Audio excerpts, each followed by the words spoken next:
Hello everyone. तो आज का वीडियो काफी ज्यादा इंपॉर्टेंट है क्योंकि हम डिस्कस करने वाले हैं आपके जेई मेंस 2023 के फर्स्ट अटेम्प्ट के लिए फिजिक्स का ब्लूप्रिंट। ब्लूप्रिंट यानी कि आपको पता रहेगा कि इन चैप्टर से आपके इतने क्वेश्चंस जो है एक्सपेक्टेड है, और ये जो आपका एनालिसिस तैयार किया गया है ये पिछले 3 से 4 साल के पेपर के बेसिस पे किया गया है। तो इतनी सारी अगर शिफ्ट्स को जो है आपका कंसिडर किया गया है, उनका एवरेज लिया गया है, तो आपके लिए भी ये चीज जो है काफी अच्छे से वर्क करेगी।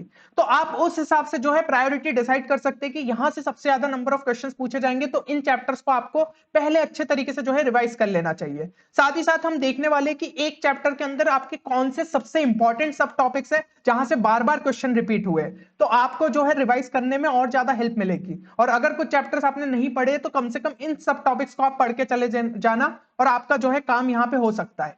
तो सबसे पहले अगर हम बात करें आपके क्लास 11 के सिलेबस की, तो यहाँ पे 2023 में आप ये जो है ब्लूप्रिंट एक्सपेक्ट कर सकते हो। यहाँ पे केटीजी और थर्मो के अगर हम देखें तो नंबर ऑफ क्वेश्चंस आप एक्सपेक्ट कर सकते हो 2 के आसपास। Thermal properties and heat transfer के तो यहाँ पे 1 के आसपास, यानी कि आपके हीट एंड थर्मोडायनेमिक्स से टोटल 3 क्वेश्चन हम एक्सपेक्ट कर सकते हैं। Unit dimension error, vectors and kinematics मिला के यहाँ पे 3 क्वेश्चन जो है आप एक्सपेक्ट कर सकते हो। क्योंकि देखिए हमने जब पेपर्स को देखा आपके पिछले 3 साल के, तो कहीं पे यूनिट डायमेंशन एरर से 2 क्वेश्चन आ गए, कहीं से वेक्टर का नहीं पूछा गया, काइनेमेटिक्स का 1 आ गया, तो टोटल 3 क्वेश्चन हो गए। या फिर कहीं पे जो यूनिट डायमेंशन एरर से भी 1 आ गया, वेक्टर से भी 1 आ गया और काइनेमेटिक्स से भी 1 आ गया, तो 3 क्वेश्चन। तो एवरेज आपका यही देखने को मिला कि इन तीनों टॉपिक से मिला के आपके 3 क्वेश्चन तो पूछे ही जा रहे हैं। फिर यहाँ पे एनएलएम, डब्ल्यूपी यानी कि work power energy, circular motion, centre of mass and collision, rotational motion, ये सब मिला के लगभग आपको 4 क्वेश्चन जो है देखने को मिल रहे हैं। फिर ग्रेविटेशन से यहाँ पे 1 क्वेश्चन फिक्स ही है। ठीक है, तो ग्रेविटेशन काफी ज्यादा इस सेंस में इंपॉर्टेंट हो जाता है कि भाई वहां से 1 क्वेश्चन फिक्स आ ही रहा है, तो उसको जो है अलग से अच्छे तरीके से प्रिपेयर करके ही जाओ।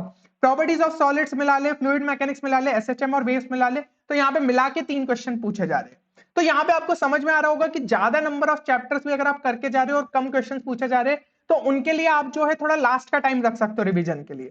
देन यहाँ पे क्लास 12 के सिलेबस के ब्लूप्रिंट की अगर हम बात करें, तो मॉडर्न फिजिक्स के आप देख सकते हैं कि मॉडर्न फिजिक्स और सेमीकंडक्टर मिला के जो है आपके 4 क्वेश्चन यहाँ पे पूछे ही जा रहे हैं, तो दोनों ही काफी ज्यादा इंपॉर्टेंट हो जाते हैं। कम्युनिकेशन सिस्टम से आपका 1 क्वेश्चन फिक्स है। ठीक है, ईएम वेव से 1 क्वेश्चन आपका लगभग फिक्स रहेगा। इलेक्ट्रोस्टैटिक्स एंड कैपेसिटर से 2 क्वेश्चन जो है आप मान सकते हो यहाँ पे पूछ लिए जाए। करंट इलेक्ट्रिसिटी से आपके 2 क्वेश्चन आ सकते हैं। Ray optics and wave optics मिला के आपके 2 क्वेश्चन पूछे जा सकते हैं।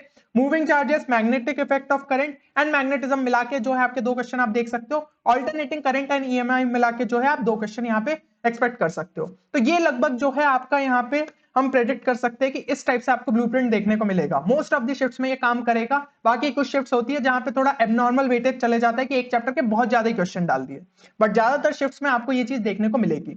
अब अगर हम प्रायोरिटी की बात करें इन्हीं एनालिसिस के बेसिस पे, तो देखिए इस टाइम पे जब आप रिवाइज कर रहे हो, तो modern physics, semiconductor, communication system, EM waves, current electricity, KTG and thermal properties and heat transfer, unit dimension and error, vectors, kinematics, gravitation and properties of solids, इन सारे चैप्टर्स को आपको जो है पहले प्रेफरेंस देना चाहिए, क्योंकि ये चैप्टर्स थोड़े इजी भी है, साथ ही साथ आप इनको जो है अच्छे तरीके से यहाँ पे कंप्लीट भी कर पाओगे। ठीक है ना, तो अगर आपने इनको बहुत अच्छे से रिवाइज कर लिया तो एक मैक्सिमम नंबर ऑफ मार्क्स आप यहाँ से निकाल सकते हो। तो कुछ कुछ टॉपिक्स हमने ऐसे भी लिए जहां पे क्वेश्चंस थोड़े कम देखने को मिले थे, लेकिन आप जल्दी जो है उन्हें निपटा सकते हो। तो ये सारे जो हमने प्रायोरिटी 1 में डाले। प्रायोरिटी 2 की अगर हम बात करें, तो ray optics, wave optics, electrostatics, capacitors, moving charges, magnetic effect of current and magnetism, फिर आपका जो है ऑल्टरनेटिंग करंट और ईएमआई, और centre of mass and collision, इनको हम प्रायोरिटी 2 में डाल रहे हैं। प्रायोरिटी 3 की बात करें, जो कि आपको एकदम लास्ट में देखना चाहिए, एनएलएम हो गया, वर्क पावर एनर्जी हो गया, क्योंकि देखिए इनके थोड़े बहुत कॉन्सेप्ट्स आपके कोई दूसरे चैप्टर में इन्वॉल्व हो सकते हैं, पर डायरेक्ट क्वेश्चन थोड़े कम देखे जाते हैं। बाकी इनको लास्ट में आप कर लो, क्योंकि चैप्टर्स भी काफी बड़े हो जाते हैं, एनएलएम जैसे कि हो गया। सर्कुलर मोशन, फिर रोटेशनल इक्विलिब्रियम भी आपका टफ चैप्टर है। ठीक है, और लेकिन क्वेश्चन थोड़े इस बार से जो है हमें कम देखने को मिले थे। फ्लूइड मैकेनिक्स भी हो गया, एसएचएम और वेव्स, तो इनको प्रायोरिटी 3 पे आप रख सकते हो। अब अगर हम बात करें कि हर एक चैप्टर में से यहाँ पे आपके कौन कौन से सब टॉपिक्स है जो कि बहुत ज्यादा इंपॉर्टेंट है, तो वो मैंने आपके लिए अलग से यहाँ पे हाईलाइट कर दिया है। मॉडर्न फिजिक्स में ये 4 टॉपिक्स जो है इनसे काफी ज्यादा क्वेश्चन पूछे गए पिछले 3 से 4 सालों में। यहाँ पे आपका बोर्स मॉडल जो हो गया, जितनी इक्वेशंस दी रहती है वो काफी ज्यादा इंपॉर्टेंट हो जाती है। ठीक है, देन यहाँ पे आपका फोटो इलेक्ट्रिक इफेक्ट हो गया, ये तो बहुत ही ज्यादा इंपॉर्टेंट। यहाँ पे जो जो येलो कलर वाले कर दिया आपके लिए टॉपिक्स, इनको तो डेफिनेटली करके ही जाना है, आप कहीं से भी यहाँ पे रिस्क नहीं ले सकते हो। रेडियो एक्टिव डिके हो गया, डी ब्रॉगली वेवलेंथ, तो यहाँ से जो है आपको डायरेक्ट फॉर्मूला बेस्ड क्वेश्चन देखने को मिलते हैं। अब यहाँ पे अगर हम करंट इलेक्ट्रिसिटी की बात करें तो सर्किट एनालिसिस बेस्ड सबसे ज्यादा क्वेश्चन पूछे जाते हैं, फिर इक्विवेलेंट रेजिस्टेंस देखने को मिलता है जहां पे सीरीज और पैरेलल में आपके रहते हैं, या फिर थोड़ा सर्किट को आपको सिंप्लीफाई करना पड़ता है। पोटेंशियोमीटर हो गया, गैल्वेनोमीटर बेस्ड क्वेश्चन, या फिर R is equal to rho L by A जो है फॉर्मूला अप्लाई यहाँ पे आपको करना पड़ता है, उस टाइप के क्वेश्चन। अब अगर हम बात करें केटीजी थर्मो की, तो यहाँ पे कार्नोट इंजन सबसे ज्यादा इंपॉर्टेंट है, कई बार क्वेश्चन रिपीट हो रहा है, हर शिफ्ट में लगभग एक क्वेश्चन देखने को मिलता है।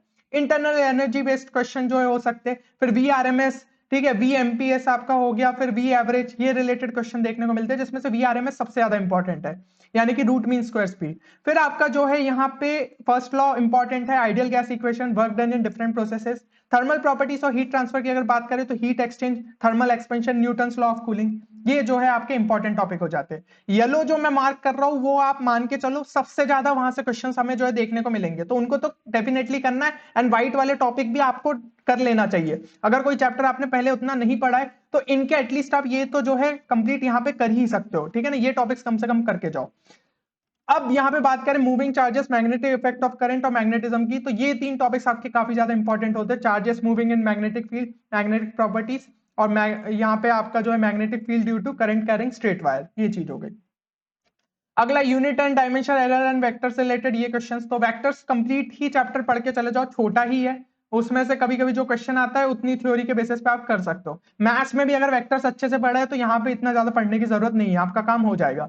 1 ईयर कैलिपर्स बहुत ज्यादा इंपॉर्टेंट है, डायमेंशनल प्रॉपर्टीज से रिलेटेड क्वेश्चन काफी पूछे जाते हैं, लेकिन उसमें वेराइटी रहती है, तो एक बार PYQs अच्छे से उठा के देख लेना, काम आपका जो है यहाँ पे हो जाएगा। अब बात करें अगर हम वर्क पावर एनर्जी और आपके सर्कुलर मोशन की, तो horizontal circular motion and energy conservation, ये सबसे ज्यादा जो है आपके क्वेश्चंस यहाँ पे पूछे जा रहे हैं। वर्टिकल सर्कुलर मोशन भी जो है इंपॉर्टेंट है। फिर आपका सेमीकंडक्टर्स में ये 4 टॉपिक्स आपके काफी इंपॉर्टेंट है, पहले 2 का जो है आप मैक्सिमम यहाँ पे क्वेश्चन मान सकते हो। कम्युनिकेशन सिस्टम में ये 3 टॉपिक्स जो है आपके इंपॉर्टेंट है। कम्युनिकेशन सिस्टम में जो है फॉर्मूला बेस्ड क्वेश्चन हमें देखने को मिल जाते हैं डायरेक्ट, बाकी चैप्टर छोटा है तो पूरा अच्छे तरीके से करके चले जाओ, क्योंकि एक क्वेश्चन आपका लगभग फिक्स देखने को यहाँ पे मिल रहा है। इलेक्ट्रोस्टैटिक्स की अगर बात करें तो ये 3 टॉपिक्स आपके लिए इंपॉर्टेंट है। इलेक्ट्रोस्टैटिक्स फोर्स वाला जो आपके रहते हैं वो क्वेश्चन काफी पूछे जा रहे हैं, पॉइंट चार्जेस से रिलेटेड एंड इलेक्ट्रिक फील्ड जो है उससे रिलेटेड। फिर डायपोल्स एंड स्फेरिकल कंडक्टर से भी जो है क्वेश्चन देखने को मिल रहे थे। कैपेसिटर्स में अगर हम बात करें तो यहाँ पे डाइलेक्ट्रिक मीडियम इन कैपेसिटर, इसके तो भाई मतलब कैपेसिटर से अगर क्वेश्चन पूछा जा रहा है तो आपके 60 to 70% चांस है कि यहीं से जो है क्वेश्चन डाल दिया जाए, तो इस टॉपिक को बहुत अच्छे से कर लेना। फिर बाकी ये जो बचे हुए टॉपिक है इनको अच्छे तरीके से देख लो। अब बात करें काइनेमेटिक्स की, तो 1D मोशन अंडर ग्रेविटी काफी ज्यादा इंपॉर्टेंट है। प्रोजेक्टाइल मोशन हद से ज्यादा इंपॉर्टेंट टॉपिक, ठीक है, क्वेश्चन पूछा जा रहा है, फॉर्मूलेस अच्छे से देख लेना, थोड़े बहुत सॉल्व एग्जांपल देख लेना ताकि थोड़े केसेस क्लियर हो जाए। फिर motion equation in 1D and 2D जो है आपका यूजफुल है। अब बात करें लॉस ऑफ मोशन की, तो ज्यादा क्वेश्चन यहीं से देखने को मिल रहे हैं, ठीक है, बेसिक जो फ्रिक्शन फोर्स रहता है आपके मास पुली सिस्टम में, तो इस टाइप के क्वेश्चन आपको देखने को मिल रहे हैं ज्यादा। बाकी लॉस ऑफ मोशन के जो कॉन्सेप्ट है वो दूसरे चैप्टर्स में ज्यादा यूज होते हैं, तो डायरेक्टली जो है क्वेश्चन थोड़े कम पूछे जाते हैं। अब बात करें ग्रेविटेशन की, तो ग्रेविटेशन अपने आप में काफी ज्यादा इंपॉर्टेंट चैप्टर है, एक क्वेश्चन आपका फिक्स रहता है। तो यहाँ पे जो है आपका variation of gravity with height, depth and rotation, ये रिलेटेड काफी क्वेश्चन देखने को मिल रहे हैं, सिंपल से फॉर्मूले से याद रख लेना। केपलर्स लॉ ऑफ पीरियड्स जो है देख लेना एक बार अच्छे से, वहां से भी क्वेश्चन देखने को मिल रहे हैं। रोटेशनल इक्विलिब्रियम की अगर हम बात करें तो यहाँ पे moment of inertia, angular momentum and it's conservation, तो यहाँ से काफी चांसेस है कि क्वेश्चन आपका पूछा जाए। अब बात करें फ्लूइड मैकेनिक्स की, तो ये 5 जो है आपके इंपॉर्टेंट टॉपिक हो गए, ठीक है। तो अगर आप सोच रहे हो कि फ्लूइड मैकेनिक्स बड़ा है और छोड़ना है, तो कम से कम इतने टॉपिक्स एक बार अच्छे तरीके से देख के चले जाओ, चांसेस है कि आपका क्वेश्चन जो है यहाँ पे सॉल्व हो जाए। Centre of mass and collision की अगर हम बात करें तो impulse, thrust, force due to change in momentum, ठीक है, इनसे रिलेटेड काफी क्वेश्चन देखने को मिले हमें प्रीवियस ईयर्स में। फिर एसएचएम में आपका kinematics in SHM, time period of pendulum, ये हो गया। और प्रॉपर्टीज ऑफ सॉलिड्स की अगर बात करें तो स्ट्रेस वर्सेस स्ट्रेन जो है आपके क्वेश्चन पूछे जा रहे हैं। बाकी चैप्टर को कंप्लीट कर लो, छोटा चैप्टर है एंड क्वेश्चन आपसे बनने के चांसेस है। स्ट्रेस वर्सेस स्ट्रेन पे जो है अच्छे तरीके से नजर डाल लेना। ऑल्टरनेटिंग करंट में एलसीआर सर्किट के भर भर के क्वेश्चन पूछे गए हैं, तो इसको जो है अच्छे से देख लेना। फिर साइनोसॉइडल इक्वेशन हो गई आपकी एसी की, वो देख लेना एक बार अच्छे से। और ईएमआई की अगर हम बात करें तो self and mutual induction, Faraday's law, motional EMF, यहाँ पे जो है आपको क्वेश्चन देखने को मिले। वेव मोशन में ऑर्गन पाइप्स और रेजोनेंस ट्यूब, ये इंपॉर्टेंट है। डॉपलर्स इफेक्ट सबसे ज्यादा इंपॉर्टेंट है। बीट फ्रीक्वेंसी, तो यहां से ही जो है ज्यादा क्वेश्चन हमें देखने को मिले, तो ये टॉपिक्स एटलीस्ट आपके कंप्लीट हो जाने चाहिए। रे ऑप्टिक्स की अगर हम बात करें तो ये काफी ज्यादा इंपॉर्टेंट है। क्रिटिकल एंगल एंड TIR, यानी कि टोटल इंटरनल रिफ्लेक्शन, फिर आपका speed of light in a medium, Snell's law हो गया, फिर आपका यहाँ पे prism, refraction from spherical surface, तो यहाँ से जो है ज्यादा क्वेश्चन देखने को मिले। YDSC यानी कि यंग्स डबल स्लिट एक्सपेरिमेंट हद से ज्यादा इंपॉर्टेंट टॉपिक। यहां भी आप मान सकते हो वेव ऑप्टिक्स अगर क्वेश्चन डल रहा है तो 60-70% चांस है कि यहीं से डलेगा, ठीक है ना। Intensity maximum and minimum in interference, ये भी काफी इंपॉर्टेंट हो गया। अब बात करें ईएम वेव्स की, तो ईएम वेव्स में जो है आपका ये फॉर्मूला इजिकल टू सी भी काफी ज्यादा जो है यूज होता है। इंटेंसिटी इन ईएम वेव्स, ये रिलेटेड क्वेश्चन भी काफी आते हैं। तो ये चैप्टर भी पूरा अच्छे तरीके से कंप्लीट करके चले जाना है। एक क्वेश्चन या लगभग आपका यहाँ पे फिक्स रहता है, छोटा चैप्टर है तो अच्छे तरीके से यहाँ पे आप कंप्लीट कर सकते हो। इसके अलावा जो हमारी मोस्ट रिपीटेड कॉन्सेप्ट वाली सीरीज है उसमें से काफी इनमें से जो टॉपिक्स है आपके टच किए गए। तो मोस्ट रिपीटेड टॉपिक्स की जो आपकी प्लेलिस्ट की लिंक है वो आपको यहाँ पे डिस्क्रिप्शन में मिल जाएगी, जाके जरूर चेक कर लेना और आपको बहुत ज्यादा यहाँ पे काम आने वाली है। साथ ही साथ यार मतलब अगर आपको इस सेशन की जो है पीडीएफ चाहिए तो वो हमारे टेलीग्राम चैनल पे आपके लिए अवेलेबल है, जिसकी लिंक आपको डिस्क्रिप्शन में मिल जाएगी। तो तुरंत जाके उस चैनल को ज्वाइन कर लो ताकि आपका कोई भी यार एक तो नोटिफिकेशन मिस नहीं हो, वीडियो के वहां पे नोटिफिकेशन डल जाते हैं और इस तरीके के इंपॉर्टेंट पीडीएफ वहां पे सारे अवेलेबल है। तो आप जो है जरूर से उसे जो है ज्वाइन कर लीजिएगा। एंड यार एक चीज जो है कमेंट सेक्शन में जरूर मेंशन करना कि आपका कितना सिलेबस कंप्लीट हो गया है, और जो भी आपका सिलेबस बचा हुआ है उसमें से यहाँ पे जो मैंने सब टॉपिक्स बात करे हैं उतने तो एटलीस्ट अच्छे तरीके से करके चले जाओ। प्रायोरिटी 1 और प्रायोरिटी 2 ट्राई करो कि कम से कम पूरा कंप्लीट अच्छे तरीके से करके चले जाओ, आप एक बहुत बढ़िया स्कोर ला सकते हो फिजिक्स के अंदर। तो होपफुली यार ये वीडियो आप सभी के लिए बेनिफिशियल रहेगा। मिलते हैं अगले वीडियो में, तब तक के लिए take care and good bye.